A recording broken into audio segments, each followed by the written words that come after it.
The Shelley Sequence es una saga de novelas de ciencia ficción dura con elementos Grindr, escritas por Stephen Baxter, un matemático y escritor de ciencia ficción, además de que trabajó en los primeros años de la Black Library. En esta saga nos narran desde el origen hasta el fin del universo, y el cual fue conducido por una serie de guerras por toda la creación. Una humanidad incapaz de aprender de sus errores y que jamás pudo comprender su lugar en el cosmos. En la saga hay múltiples viajes en el tiempo, líneas alternativas y paradojas. Trataré de hacer una línea de tiempo lo más cronológicamente posible y fácil de entender, aunque puede haber saltos de tiempo de un momento a otro. Así que no me enrollo más y empecemos.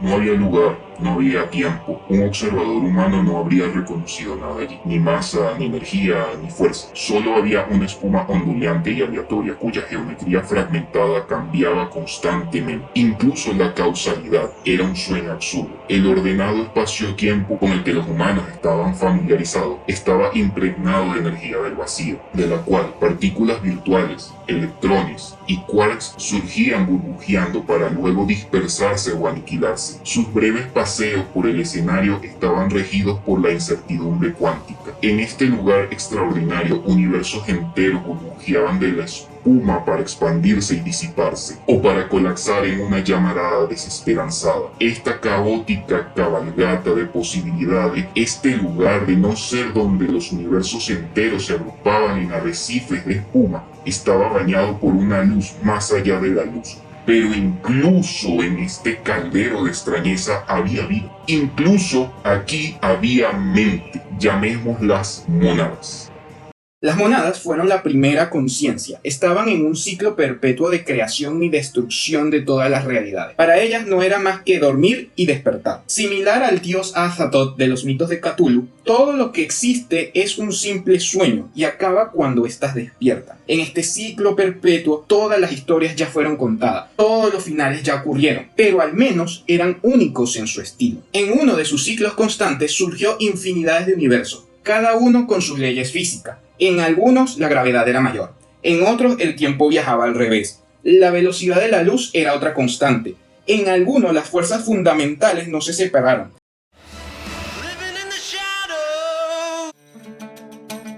Un instante plan después de la primera inflación del Big Bang, surgieron fallas del espacio-tiempo. De ellas nacieron agujeros negros microscópicos que albergaban vida. No como la entendemos, pero era vida. Como no existía la luz, ni siquiera el electromagnetismo, solo había la gravedad y la gran fuerza unificada. Ellos podían sentir las ondas gravitacionales. Todos eran variados, una fauna nueva emergió. En el abrasador calor del primer instante, la vida se expandió. Una cualidad que todo ser vivo posee, por más exótico que sea, es la reproducción. Puede ser diferente entre especies, pero siempre existe. Y aquí, en este joven universo, no era la excepción. La forma más obvia de transmitir dicha información era a través de estructuras cuánticas extendidas. La mecánica cuántica permitía la correlación de partículas a largo plazo. Una vez que las partículas entraban en contacto, nunca se separaban del todo y siempre compartían información. Los bebés nacían, pero cada niño nacía sin genotipo. Era un lienzo en blanco, sin forma. Una madre leía su propio genotipo y se lo enviaba a su hijo recién nacido, mediante el tacto o mediante ondas gravitacionales. En el proceso, dependiendo de la especie, los datos de la madre podían mezclarse con otros progenitores. Pero había una trampa. Se trataba de un proceso cuántico. El principio de incertidumbre dictaba que era imposible clonar la información cuántica. Podía intercambiarse, pero no copiarse. Para que la hija naciera, el genotipo de la madre debía destruirse. Todo nacimiento requería una muerte. A ojos humanos, esto parecería trágico, pero los humanos partían de premisas diferentes. Para la fauna espaciotemporal,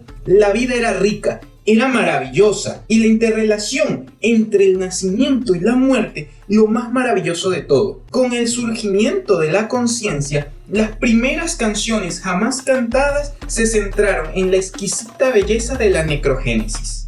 Mientras el paso del tiempo seguía, estas primeras razas, las razas antiguas como serían conocidas, desarrollaron su tecnología, una basada en otras reglas de la física, y exploraron los otros agujeros negros primigenios, nuevos mundos para ellos. Guerras se libraron, imperios se forjaron, hasta el final formaron culturas unificadas y trajeron la paz. Pudieron darse el lujo de estudiar su origen, mientras el universo seguía en expansión. una nueva forma de vida se creó. Un depredador con un hambre voraz surgido de las leyes físicas ligeramente diferentes y que comenzó a cazar toda forma de vida de esta nueva federación, llevando a todos hasta las cuerdas, tomando una decisión extrema: construir un arma que separaría las fuerzas unificadas en varias fuerzas fundamentales. La energía liberada fue bestial, provocando una segunda expansión del cosmos. Las leyes físicas cambiaron, algunos agujeros negros primordiales sobrevivieron, pero el mundo se hizo más frío. Los que sobrevivieron eran los herederos de este nuevo cosmos, uno de solo 10 centímetros de diámetro.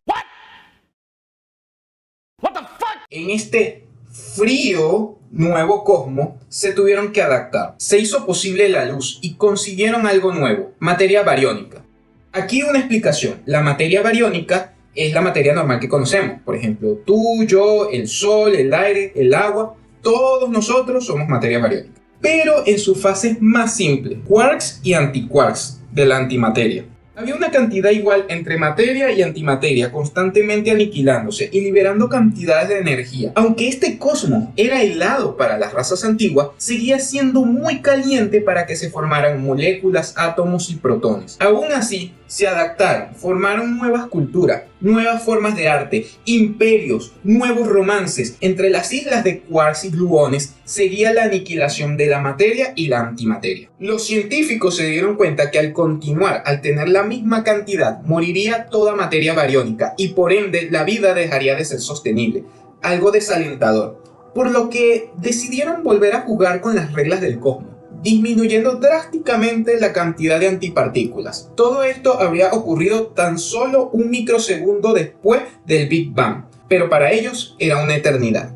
El universo seguía su expansión a la mitad de la velocidad de la luz y era muy denso, pero ahora los quarks eran estables. Si bien aún no había átomos, se formó una sopa de quarks, gluones y leptones, una partícula conocida como el quagma, al parecer magma de quarks. Esto dio origen a las nuevas formas de vida, vida basada en materia bariónica, formando una nueva fauna microscópica. Se cazaban, retroalimentaban y prosperaban. Estos seres fueron conocidos como los quagmites. Había poco en común con estas formas de vida y las que conocemos, pero ya era vida más fácil de reconocer. Mientras la raza antigua, para sobrevivir, entraron en simbiosis con una materia de condensado de Bose-Einstein, surgiendo así los proto-chilis, además de que en este tiempo se formó la primera partícula de materia oscura. Y aunque nadie lo pensara en ese instante, fue el inicio del fin del universo. En cada generación el universo era más frío, y por ende su percepción del tiempo cambiaba, era más lento. Los quagmites no podían durar para siempre, y junto a los chilis sufrieron el frío de apenas 1000 millones de grados centígrados, una densidad cósmica de solo 20 veces más que el agua. Los mejores días del universo habían quedado atrás. El universo ya se hacía viejo, ya tenía 3 minutos de edad. 400.000 años pasaron en esta nueva era del universo ya aburrido. Había alcanzado el tamaño de una galaxia. Los chilis dominaban y contemplaban el surgimiento de las primeras estrellas, los primeros planetoides, pero en los pozos de gravedad de los astros se formó una oscuridad, la verdadera oscuridad de la creación. Los chilis, la especie dominante del universo, maestros del control del tiempo, señores de la materia bariónica, notaron algo raro en la formación de las estrellas. Las estrellas morían de vejez muy rápido, algo que no cuadraba con el ciclo del universo. Luego de unos millones de años más, encontraron a los responsables. Resulta que al frente de sus narices nació una forma de vida basada en materia no bariónica, de la materia oscura. Ellos se habían propuesto a terraformar el universo para que sea más cómodo, debido a que los agujeros negros eran peligrosos para ellos y solamente necesitaban los pozos de gravedad de las estrellas, por lo que comenzaron a envejecer a las estrellas antes de que alcanzaran un tamaño capaz de crear nuevos agujeros negros, quedando eternamente como enanas blancas y estrellas de neutrones, frías e incapaces de sostener la vida bariónica. Esto era una amenaza para los chilis, que necesitaban agujeros negros para sustentar su tecnología, y debido a que valoraban todas las formas de vidas, comenzaron a usar la diplomacia. De verdad, trataron de llegar a un acuerdo, pero lamentablemente fue imposible. El ciclo de vida de una especie era mortal para la otra. Ningún acuerdo se pudo dar, por lo que la luz y la sombra se enfrascaron. Energía contra materia, ángel contra demonio. Empezó la guerra más grande del universo.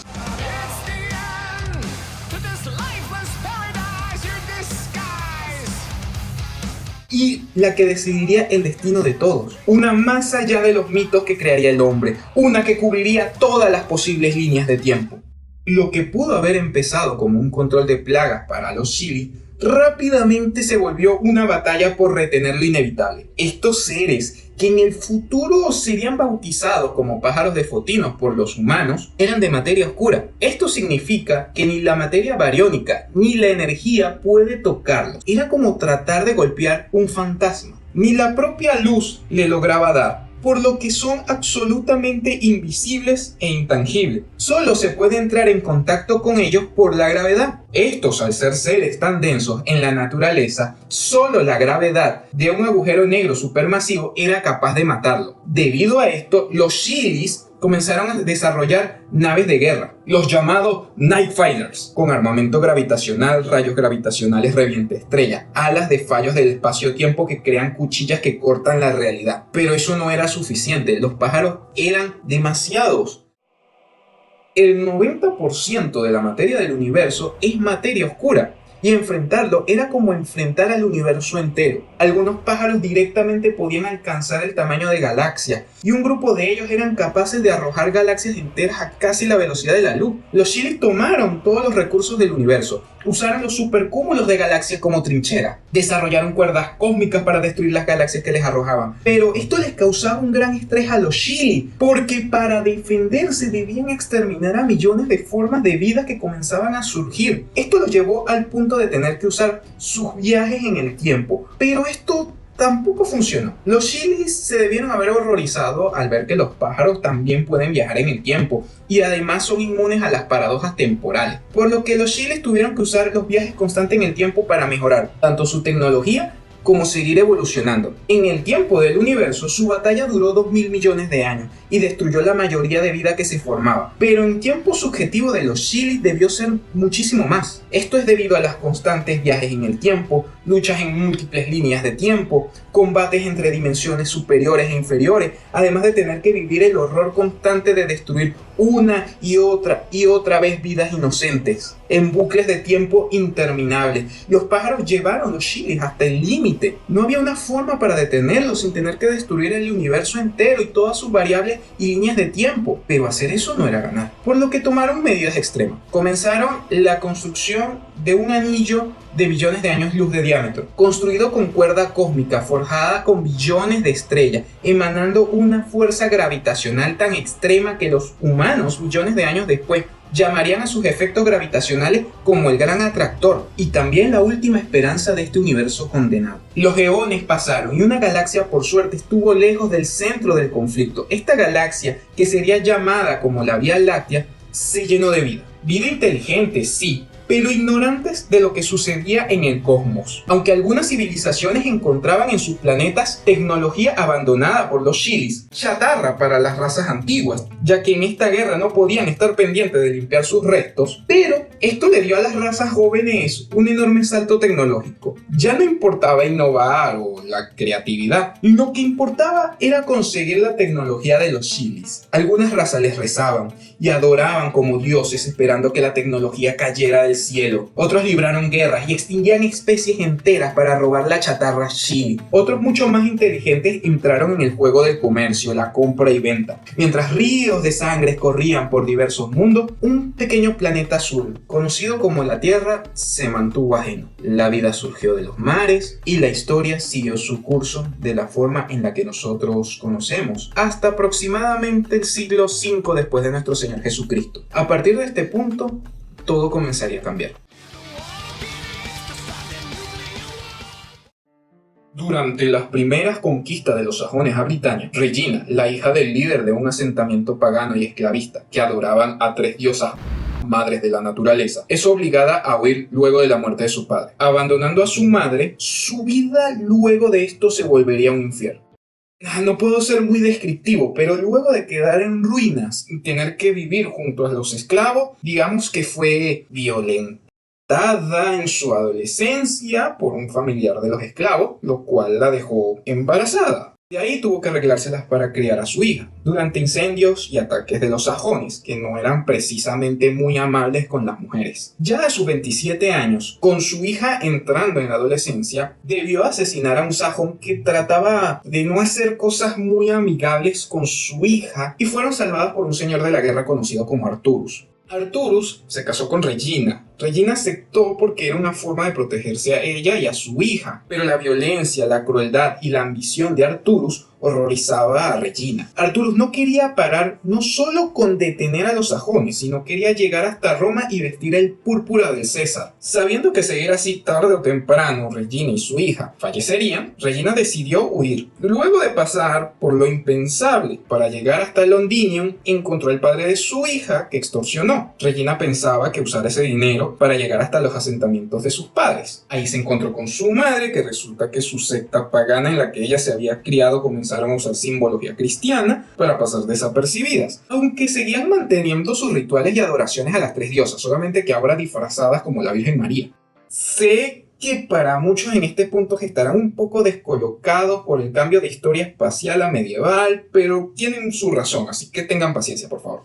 Debido a presentimientos y voces, Regina manipula a la secta volviéndola una especie de orden, separándose de los conflictos del hombre, sabiendo que siempre habría una guerra eterna. Comenzaron a usar los donativos de los fieles que creían que era un convento de monjas, además de usar la caridad como técnica de manipulación. Pero lo perturbador fue lo que sucedía adentro. Comenzaron un proceso de selección para cruzarse y mantener la pureza de su linaje. Dieron un orden y un esquema para evitar las enfermedades genéticas. Y con el paso de los siglos, la orden se había vuelto experta en el manejo de la información, pero se habían separado parcialmente de la especie humana. En el año 2000 después de Cristo, George Poole, un programador de 40 años, había regresado a su casa debido a la muerte de su padre. Entabló contacto con amistades de la infancia de cuando era un niño fan de la ciencia ficción. Peter, un viejo amigo, ahora policía y miembro de un grupo de loquitos por los ovnis que piensan chorradas ridículas como que hay una guerra en el centro de la galaxia y de que hay forma de vida fantasmales que solo interactúan con la gravedad, ya saben, teoría de gente con gorrito de aluminio, estaban encantados con las noticias que informaban el encuentro de una anomalía en el cinturón de Kuiper, al borde del sistema solar. George, entre las cosas viejas de su padre, encuentra una foto en la que él salía de bebé junto a una hermana gemela que no recordaba. Aquí comienza una historia de detectives, unas visitas de su hermana mayor, conocemos a su sobrino Michael Poole, que, como dato, tiene el mismo nombre de un ancestro que nacerá miles de años después. Y entre pistas, muchos países se encuentran con su hermana, que fue entregada a la orden. Resulta que la familia de Poole son descendientes de Regina, aunque una rama que se separó. Y se nos revela que la orden usa una fachada católica, tienen una biblioteca con archivos de los eventos de la historia humana, manejan escuelas para supergenio, entre otras cosas en Roma, a solamente unos kilómetros del Vaticano. Pero lo realmente extraño es que aunque físicamente puedan verse como humanos normales, no lo eran. Se les podría considerar una nueva especie de homínido, uno con características eusociales, y serían bautizados como los coalescentes. Similares a las ratas topo, ellas se manejan por hormonas e instintos para defender a la orden, que para este punto parecía más una colmena humana, priorizando el colectivo sobre el individuo. Había 9 tríos de reina, o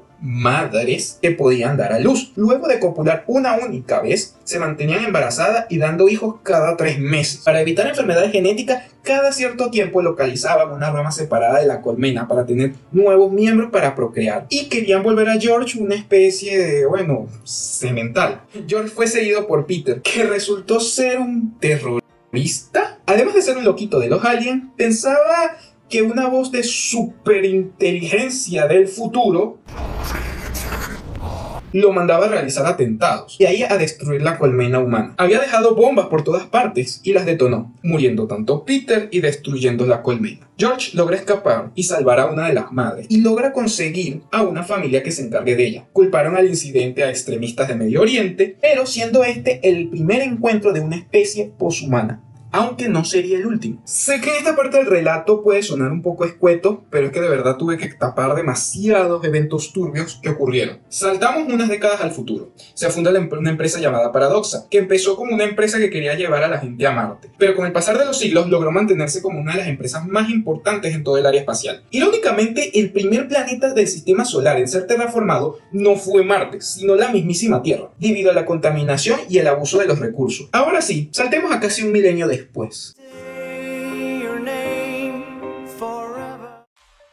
La humanidad comenzó a llegar a su edad dorada. Se desarrolló la tecnología Good, que permitía crear motores Good. Good viene del nombre de Gran Teoría Unificada. Mediante procesos lograban unir las fuerzas fundamentales en una única, como en los primeros instantes del Big Bang. Para efectos prácticos, simula un Big Bang microscópico que libera muchísima energía, suficiente para acelerar naves a velocidades relativistas o crear armas de mayor potencia que las ojivas nucleares. Se desarrolló la tecnología AS, que es tecnología anti-envejecimiento con nanobots. No era perfecto el proceso y había una posibilidad de menos del 1% que la persona que se haga el tratamiento tuviera un efecto contrario y falleciera de una vejez acelerada.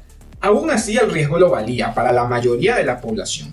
Las enfermedades de la Tierra fueron erradicadas, incluso eran capaces de transferir la mente de una persona a una IA. Esta ya resultaba una copia exacta de la personalidad y recuerdos de la persona en el momento que se la realizó. Usualmente se usaba con genios que morían y era una forma de conservar sus conocimientos. Se iniciaron los proyectos para que la humanidad por fin pudiera cruzar las estrellas. En el año 3621 nació Michael Poole, uno de los más grandes genios de la humanidad, y que con el tiempo desarrollaría los agujeros Poole, una forma práctica de crear y conectar dos extremos del espacio con un agujero de gusano. Dos gargantas en el espacio-tiempo para poder cruzar distancias astronómicas de manera casi instantánea. Debido a que para sostener los agujeros se necesitaban de materia exótica, digamos que el cinturón de Kuiper se volvió una especie de granja para las partículas. El sistema solar se volvió una especie de puerto. Varias lunas y asteroides y planetas fueron colonizados. Originalmente no tenían mucha importancia su colonización por los pocos recursos, pero ahora, al ser puertos espaciales y que se esperaba poder conectar el sistema solar con otros vecinos, se volvieron como nuevos puntos claves para la colonización del espacio. Las cosas pintaban muy bien para la humanidad. Ojo, no eran perfectas, aún existían conflictos entre naciones, siendo esta de paso la era en la que más naciones existieron, pero comparado con cualquier otro punto de la historia humana, fue el más brillante. El descubrimiento de vida extraterrestre no fue interesante. En un asteroide que era minado por la empresa Alaska de los Estados Unidos, encontraron un organismo similar a una planta que se movía para encontrar el Sol. Se descubrió que en el sistema solar estaba de hecho repleto de vida. Vida simple y poco compleja, pero bueno, era vida, aunque con un par de excepciones. Por decir algunas, en Plutón había una especie de arañas que tenían unos ciclos de hibernación que duraban siglos, y en Titán, la luna más grande de Saturno, estaba habitada por vida basada en silicio. Además encontraron una ruina de una especie de puerta que sí fue creada por los Chile, aunque para este punto la humanidad no conocía su procedencia. En ella se conectaba con un universo de bolsillo que habían creado y en el cual el tiempo pasaba 1000 veces más lento. Su tamaño era el de 1 millón de años luz y contenía estrellas, planetas y lunas. Se usó una IA con la mentalidad de Michael Poole para explorarla. Lamentablemente no había forma de regresar y se quedó vagando hasta encontrarse con una entidad que lo observaba. El verdadero Michael Poole derribó la entrada de la puerta y no informó sobre este descubrimiento. Borró la memoria de sus compañeros debido al peligro potencial que puede contener dicho universo de bolsillo. Para el gran proyecto de Michael Poole, aún tardaría un tiempo en concretarse. Viajar por el espacio era sorprendente, pero viajar por el tiempo era infinitamente mejor. Su proyecto, el Cauchy, consistía en dejar una puerta de agujero de gusano en la órbita de Júpiter y la otra punta del agujero en una nave que viajaría a velocidades cercanas a las de la luz. Para los conductores solamente serían 100 años subjetivos, pero para el universo serían 1500 años. Una puerta al futuro de la civilización humana. Nuevas eras de avance. No le importaban las posibles paradojas y obviamente los conductores del Cauchy regresarían a su tiempo entrando por su agujero de gusano. Lamentablemente para Michael Poole, lo que descubriría, pues digamos que no era lo que esperaba. Esta historia la retomaremos próximamente. Saltemos a la siguiente era.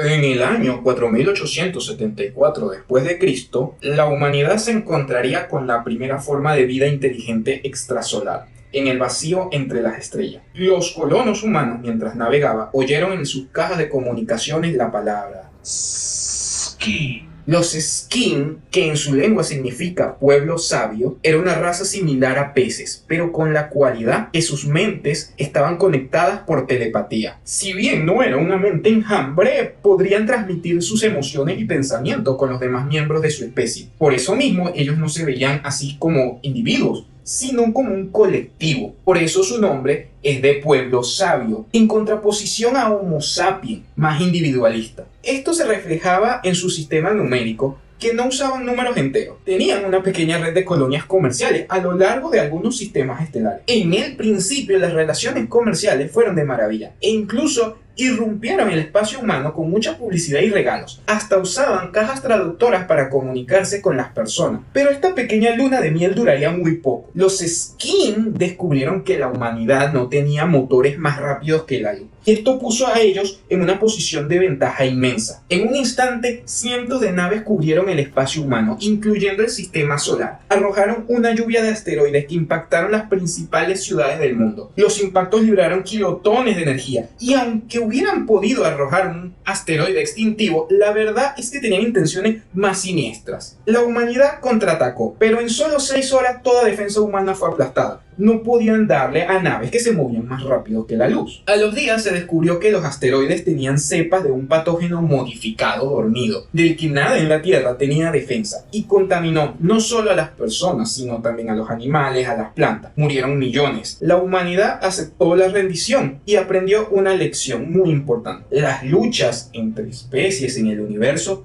van de imponer su ecosistema sobre el de sus adversarios. La humanidad perdió la inocencia esa semana. Los vuelos espaciales y los tratamientos anti-envejecimiento pararon. Ahora esclavizados, se les obligó a los jóvenes supervivientes a recoger los millones de cuerpos en las calles para ser quemados. Muchos vieron a sus padres fallecer por el asteroide, otros por las enfermedades. Con la humanidad doblegada, los Skin crecieron sus redes comerciales, extrajeron hasta la última gota de petróleo que quedaba en el planeta, tomaron la madera, un material realmente exótico en el universo, vendieron esclavos humanos a otras razas alienígenas cuyo destino fue incierto, salvo por una única excepción. Una nave de colonos humanos que se encontraba volando trató de huir usando sus motores Good, arrancaron al 99% de la velocidad de la luz. Los Skin, paradójicamente, podían acceder a velocidades mayores a las de la luz, porque habían conseguido motores Silly de tercera mano, pero nunca habían diseñado algo como la tecnología Good, hasta que conquistaron a la humanidad. Y para prueba arrojaron un misil propulsado por un motor Good también al 99% de la velocidad, para perseguir a los colonos humanos. Esto los obligó a nunca detenerse, viendo a la sombra de la muerte que los perseguía, con unas tortuosas fuerzas G debido a la velocidad relativista. Decidieron congelar los úteros inseminados y guardaron sus memorias en unas IAs. La persecución duró hasta que orbitaron cerca de un agujero negro, que logró absorber el misil. Lamentablemente, la nave ya no tenía forma de detenerse, y lo que para ellos fueron meses, en el resto del universo habían ya pasado miles de años, y quedaron cruzando el cosmos hasta el fin de los tiempos como una nave fantasma. Algunas colonias extrasolares humanas lograron pasar desapercibidas y cortaron toda relación con el resto de la humanidad y el espacio, para nunca ser encontrados. Esto, en el paso de las eras, causó que tomaran un camino evolutivo diferente, uno más eusocial. Los coalescentes volverían a caminar. Una cosa que los Skin nunca lograron entender fue la forma del pensamiento del humano, su obsesión por la libertad. En una tierra esclavizada y terraformada, donde todos los recursos eran extraídos hasta la última gota, surgieron grupos de extremistas que idearon atentados, usaron una mujer infectada por un patógeno diseñado para matar a esos peces y se sumergió en los lagos de lo que alguna vez fue Norteamérica. Se cortó las venas y esto liberó el patógeno que acabó con los Skin que vivían en la Tierra. El eco del dolor cruzó el vacío del espacio hasta que toda su especie lo sintió. Y vaya que sí lo sintieron esos malditos. Los Skin pensaban que habían sido amables, pero destruir el lago en el que vivían era como destruir un mundo, por lo que pagarían con la misma moneda. Algunos de ustedes conocen el concepto del hielo caliente. Los Skin, al ser una especie acuática, conoce todos los secretos del agua. Si el agua la elevas a temperaturas extremas de golpe, mientras se somete a una enorme presión, se cristaliza. Y eso hicieron con todo el océano del planeta. Usando enormes descargas eléctricas, toda la vida marina del planeta murió al instante. Todo rastro evolutivo de que alguna vez la vida salió del mar se perdió. Pero lo peor vino después, cuando las lluvias pararon. Sin agua no hay vapor, sin vapor no hay lluvia, y sin ella la sequía y la hambruna se hicieron omnipresentes en todo el planeta Tierra. Los animales terrestres se extinguían en una muerte lenta y muy agónica. Claro, los Skin revirtieron el proceso de congelación unos años después, ya que son negociantes. No podían darse el lujo de perder a toda su mercancía. Lamentablemente, esto traumatizó a toda la población humana sobreviviente. La violencia y la histeria y el hecho de que se dejó de procrear comenzó a molestar a los Skin. Su mercancía moría, por lo que juntaron a los líderes humanos, o bueno, vamos a ser sinceros, lo más cercano a eso, que eran los doctores y los pocos líderes religiosos, ya que todos los políticos y realeza habían sido aniquilados hace muchísimo tiempo. Los Skin ofrecieron, digamos, una cura. Las personas, al tomar cierto medicamento, tendrían una pesadilla traumática, pero luego olvidarían el gran trauma, cambiarían sus recuerdos y pensarían que el mar se arruinó por culpa de las acciones humanas en el tercer milenio. Así como también blanquear un poco los actos tiránicos, haciendo creer a la humanidad que la ocupación fue mucho menos cruel y brutal de lo que realmente fue. Todos menos Harry, un chico injustamente apresado por los Skin al culparlo falsamente de ser parte de los rebeldes. Él recordaría absolutamente todo. Pero el destino tenía otros planes para la humanidad. Jones era un humano esclavizado cuando niño y vendido a una raza alienígena que tenía negocio que se encargaba en hacer encomiendas espaciales. Un día un grupo de Skin tenían una encomienda especial. Resulta que en un sistema estelar de la Vía Láctea se encontraba un pequeño asentamiento Shiri. Ellos estaban abandonando el lugar debido a que próximamente su estrella iba a convertirse en una supernova, por lo que había una posibilidad de que dejara alguna tecnología útil que podría valer muchísimo en el mercado galáctico. Debido al peligro de la misión, se mandó a Jones en una nave espacial de origen extraterrestre a que explorara uno de los planetas en los que se encontraba el asentamiento Shiri. Mientras los Skin contaban el tiempo que faltaba para que la estrella explotara, en el planeta Jones encontró un raro objeto. Tenía forma de flor que dejaron plantada en el planeta y la recogió. Lamentablemente los peces se equivocaron en sus cuentas y la estrella explotó muchísimo antes de lo que pensaban.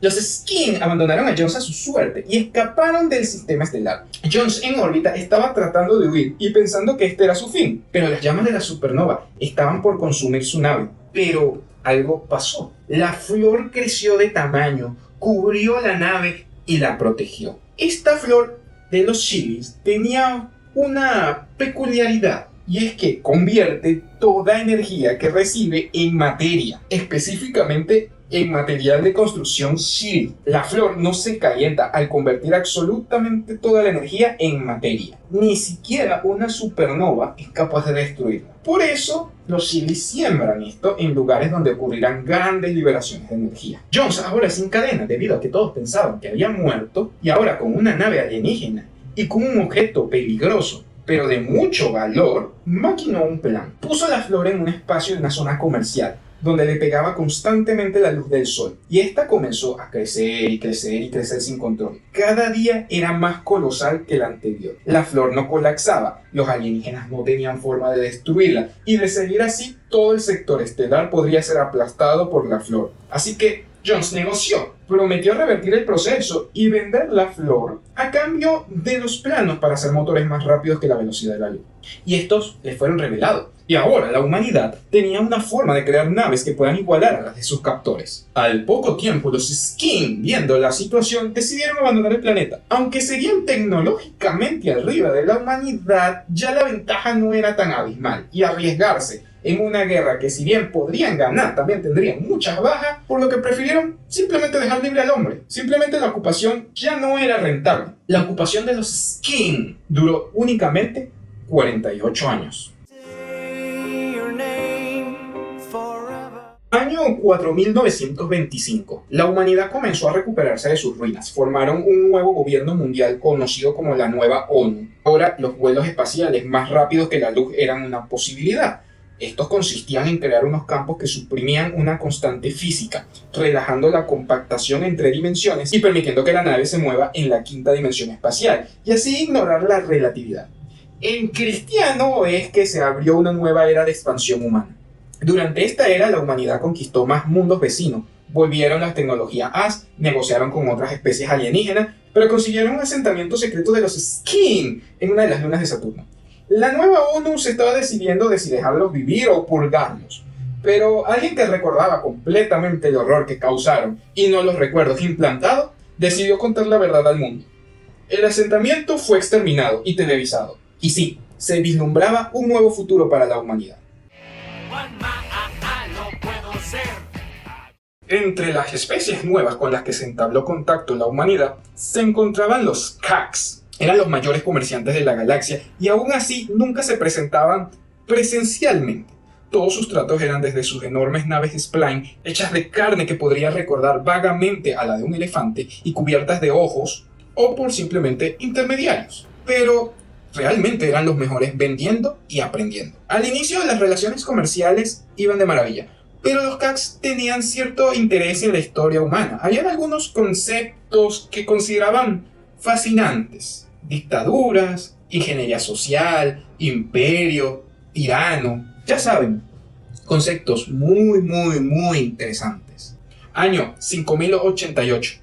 166 años después de la liberación de la humanidad, unos nuevos yugos aparecieron. Los Cax comenzaron a tomar el control de todos los sistemas estelares de la esfera humana. La toma fue veloz, y los Cax solo necesitaron 3 naves Spline para doblegar a toda la especie. Esto se debía a que contaban con un arma Shili encontrada hace mucho tiempo por ello, el Starbreaker, una capaz de arrojar una especie de láser color cereza de pura gravedad, con una potencia capaz de reventar planetas y estrellas. Los Cax, a diferencia de los Skin, sí eran realmente más inteligentes que la humanidad en algunos aspectos. Estaban mucho más avanzados, ya tenían 1 millón de años surcando el espacio, mientras que el hombre en ese tiempo seguía revolcándose en el lodo. Conquistaron a la humanidad única y exclusivamente porque era demasiado fácil. Antes de realizar su ataque, los Cax ya conocían a la humanidad, conocían la historia humana, todos sus regímenes, dictaduras e imperios. Los Cax entendían cómo funcionaba la mente humana, por lo que su ocupación fue mucho más estratégica. Ya ellos conocían cómo aplacar cualquier tipo de acto de rebeldía a tiempo, se limitó el acceso a la tecnología médica, el entretenimiento era muy limitado, cosecharon sus plantas en el planeta Tierra, la humanidad se vio obligada a comer comida alienígena porque era mucho más barata. Todos los colonos humanos fueron asignados, todos en la Tierra otra vez. Algunos que vivían en mundos de baja gravedad murieron al no resistir su propio peso de sus cuerpos. Pero para los Cax eso era lo eficiente. Solo dejaron en otros mundos exactamente la mano de obra esclava que requerían. Los Cax esclavizaron a la humanidad nuevamente, pero a diferencia de los Skin, no veían a las personas como un bien de intercambio, ya que los humanos eran una especie inteligente y con un cuerpo útil para la ingeniería. Los usaron como una mano de obra para construir sus obras, realizar sus experimentos, pelear sus guerras y manejar sus maquinarias. Incluso sabían que siempre iban a existir personas que por vivir con un poco más de comodidad que el resto no les importaría oprimir a sus hermanos. Esto desarrolló una policía política para doblegar a los ciudadanos humanos y a los Hasov, básicamente virreyes que se encargarían en gobernar ciertas ciudadelas bajo los designios de sus amos, los Cax. Año 5274, casi 200 años de ocupación Cax. La nave Cauchy, que había zarpado bajo el mandato de Michael Poole hace 1500 años atrás para llegar al prometedor futuro y así conectar 2 eras, estaba llegando a su meta en la órbita de Júpiter. Los Cax sabían del proyecto, habían leído de él, pero nunca esperaron que fuera a funcionar. Pero pasó, y algo mucho más inesperado ocurrió. Un grupo de rebeldes utilizaron un motor más rápido que la luz y lo colocaron en un pedazo de tierra de lo que alguna vez fue Stonehenge y huyeron hacia el agujero de gusano hasta el pasado, junto a la tripulación del Cauchy. Esto preocupó a los yugos de la humanidad. No sabían cómo una paradoja temporal los podría afectar. ¿Los borraría del tiempo? ¿Se crearían nuevas líneas? El Cax encargado del sistema solar llamó a sus Yasov de confianza, Yasov Pars. Él, aunque en cierto modo admira los ataques de los rebeldes humanos, su lealtad era absoluta, debido a que vivía con bastante comodidad, aunque seguía sin tener acceso a la tecnología AS, y cada vez se hacía más viejo.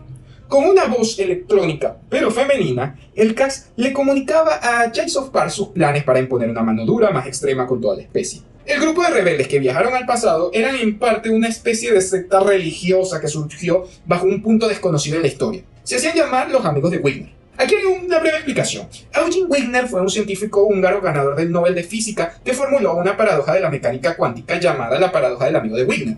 Debido a cómo se comporta la mecánica cuántica cuando hay un observador, imagina que hay un observador que en sí mismo, el observador es un objeto cuántico. Por lo tanto, está sujeto a la incertidumbre cuántica, que se necesita a un segundo observador, un amigo, para que el primero sea real. Pero luego el segundo va a necesitar a un tercero, y luego el tercero va a necesitar a un cuarto, y así hasta el infinito. Este dato nos servirá más adelante para entenderlos. Retomando, en el desespero, el Cax se le ocurrió una idea muy loca. Abrir otro portal hacia el futuro para así preguntarle a los Cax de más al futuro por cómo solucionaron esta situación. Bajo su desesperación, el tirano de la humanidad se presentó ante Jace of Pars, la primera vez que un humano vería a uno de sus amos, en persona. En una esfera de cristal se encontraba una especie de lodo primigenio. Ese era el Cax. Hace millones de años, en los hirvientes mares primordiales de un mundo lejano, surgieron seres vivos formados por células de convección. Esos eran los Cax. Esta cualidad evolutiva los dotó con una capacidad de ser fábricas químicas vivientes, desarrollando todo tipo de compuestos químicos, por lo que el intercambio de bienes era instintivo, desarrollando así grandes dotes comerciales. Pero nuestros amigos mentalidad de tiburón no se iban a conformar con venderle criptomonedas a la población galáctica, obvio que no. Cuando entraron en el juego político de la galaxia, supieron cómo volverse indispensables para las demás especies. Aún así, con cuerpos muy frágiles, una reproducción limitada, causando que solamente fueran un par de miles de ejemplares. Y es por eso que el asesinato a un miembro de la especie es un crimen impensable. Algunos alcanzaron inclusive tamaños colosales, de continentes incluso. Incapaces de vivir en cualquier otro planeta, los obligó a los de menor tamaño a encargarse de las redes comerciales a través de cientos de sistemas estelares que controlaban. Pero los Cax tenían otra debilidad, una mucho más perjudicial, y es que eran incapaces de reconocer que no piensan bien bajo estrés extremo, por lo que no siempre toman buenas decisiones. Ahora, volvamos al año 3717. Los amigos de Wigner llegan al pasado junto a los conductores del Cauchy. El sueño de una humanidad más avanzada que esperaba Michael Poole se esfumó en ese instante. Los amigos de Wigner explicaron la situación solo a Michael y a la tripulación del Cauchy, en parte porque ellos veían a Michael como un profeta y en parte porque el resto de gobiernos no iban a entender la situación. La tripulación del Cauchy abogaban por ir hasta el planeta donde vivían los Cax y bombardearlos en un ataque sorpresa del que no iban a esperar, pero fue descartado por estúpido. Las paradojas temporales y probablemente porque terminen extinguiendo a la humanidad un contraataque de los Cax, los desestimó. Los amigos de Wigner tenían un plan más raro. Con un arma que disparaba agujeros negros microscópicos con la tecnología de los motores Good, planeaban destruir a Júpiter y crear un agujero negro de cierto tamaño en el centro del sistema solar. A pesar del desconcierto, los dejaron proseguir. De vuelta en el año 5270, los Cax habían puesto a toda la humanidad a minar materia exótica por meses y crear sus agujeros de gusano según los planos de Michael Poole, además de enviar una nave para 500 años al futuro. Pero quizás como el destino, burlándose de todos, no era el futuro que ellos esperaban. El Cax del futuro asesinó al Cax del pasado con un rayo reviente estrellas y solo dejaron en pie a Jace of Pars. En un futuro no muy lejano, los humanos reclamarían su libertad. Destruirían el planeta natal de los Cax, llevándolos casi a la extinción. Pero no era solo eso, sino que los humanos se volvieron una amenaza para cada forma de vida. Eran imparables y les tenían miedo, odio y sed de venganza. Uno de los Cax sobrevivientes recordaba este proyecto para viajar al pasado, a un pasado donde la humanidad aún era frágil, pero no en su nuevo ahora, sino en uno más atrás. Antes de que la humanidad colonizara las estrellas y saliera del sistema solar. No pueden dejar que ni un solo ser humano sobreviva, y Jace of Pars sería testigo del fin de la humanidad. Por lo que Jace of Pars ahora en la nave Plime, manejada por los Cax del futuro, viajaron para el año 3717 en el portal que habían dejado el Cauchy. Retomando a la era del sistema solar de la humanidad, Michael Poole trata de sacar información a los amigos de Wynne. Bajo su credo religioso pseudocientífico, consideran que para que todos los eventos sucedan debe existir un observador consciente. Así que en el final de todos los tiempos debe haber un observador final. Ellos no ven a Dios como el principio de todo, sino el final de todos los viajes. Considerando que la humanidad ya estaba condenada, querían dejar un mensaje dentro de un agujero negro que sobreviva hasta el fin de los tiempos para que el observador final, usando sus cualidades divinas, reescriba la historia, una en la que la humanidad no viva en sufrimiento. Debido a que eran unos fanáticos locos y que estaban destruyendo Júpiter, Miriam, una de las conductoras del Cauchy, los apresa y se hace con el control de su arma arroja agujeros negros. Los Cax le cuentan a Parse parcialmente de cómo Jim Boulder liberó a la humanidad mientras cruzaban el agujero de gusano hasta el pasado. Por la dilatación del tiempo, al llegar al pasado, las naves Spline, como seres orgánicos, sufrieron un pequeño espasmo durante unos minutos, mientras los Cax se regodeaban por estar a punto de exterminar a la humanidad. Pero al ellos aparecer en la órbita de Júpiter, les dio una oportunidad de oro a la humanidad. Con el arma de los amigos de Wigner le arrojaron agujeros negros a las naves Spline paralizadas. Parse, aún siendo un traidor a la humanidad, con fidelidad absoluta, el borrar a la especie humana del tiempo era perjudicial para él. Así que decidió desactivar parcialmente las defensas. Mientras las naves Spline eran gravemente heridas, Poole chocó su nave a toda velocidad, matando a los Cax en el proceso. La confianza de atacar a la humanidad primitiva fue lo que los condenó en esta incursión al pasado. Parse, que sobrevivió, les revela a Poole y a sus amigos todo, desde los Cax de más allá del futuro y de su caída. Michael Poole, debido al riesgo de más incursiones, decide detonarse junto a los agujeros de gusano. Inesperadamente no murió, pero fue enviado a 5 millones de años en el futuro. El universo está muerto, casi ya no quedaban estrellas. En este fin de los tiempos, Michael Poole esperaba su muerte, pero en el vacío del espacio algo lo observaba. De vuelta al año 3717, Parse y los amigos reciben tratamientos anti-envejecimiento para disfrutar de los buenos tiempos de la humanidad. Si se preguntan cómo el resto de la humanidad no se preparó para las futuras conquistas alienígenas, es que todo fue cubierto por la organización Paradoxa, que espiaron toda la situación. Paradoxa, al enterarse que si bien la humanidad se iba a liberar por sí sola de sus yugos alienígenas en el futuro, decidieron que era mejor no jugar con el tiempo y dejar que todo siguiera con su curso. Ellos tenían miedo por algo mucho más aterrador. Lograron obtener la señal de la nave de Michael Poole cuando viajó 5 millones de años en el futuro. Vieron la imagen del universo muerto sin estrella, lo cual no concordaba con el ciclo de vida de las estrellas ni con el tiempo del cosmos. Algo estaba matando a las estrellas de manera sistemática. Y aunque 5 millones de años en el futuro puede parecer mucho en tiempo de vida humana, en tiempo del universo es un abrir y cerrar de ojos. Por lo que realizan sus dos proyectos más ambiciosos. El primero, crearon a una niña humana modificada para que cada día de su vida fuera el equivalente a un año. Le implantaron recuerdos y conocimiento. Toda esta tortura tenía un fin. Luego de morir de vejez, al cabo de 3 meses, su mente sería implantada a una IA, con un cuerpo robótico para poderla meter al sol. Su objetivo era descubrir qué estaba matando al sol y hacer reportes constantes a la humanidad. Para regular la temperatura de su cuerpo, usaba pequeños agujeros de gusano que la rodeaban. Con la capacidad de autorrepararse y sin la necesidad de comer y dormir, estaría ahí bastante tiempo haciendo su investigación en el sol. Y el segundo proyecto sería enviar un grupo de científicos al futuro. 5 millones de años hacia el futuro, para ser exacto. El procedimiento sería similar al Cauchy. Volarían a velocidades cercanas a la luz por miles de años, subjetivos, lo que en el universo real sería equivalente a millones de años mientras llevan un agujero de gusano, salvar a Michael Poole y luego volver por el agujero de gusano. La nave se construyó con bosques y naturaleza en su interior, y el plan es que fuera generacional. Los hijos y los nietos de los científicos enviados serían los que acabarían con esta misión. Ambos proyectos los retomaremos dentro de 5 millones de años. Ahora, regresemos después del año 5274. Los Cax de esa era desconocían lo que ocurrió, salvo que el Cax regente había muerto.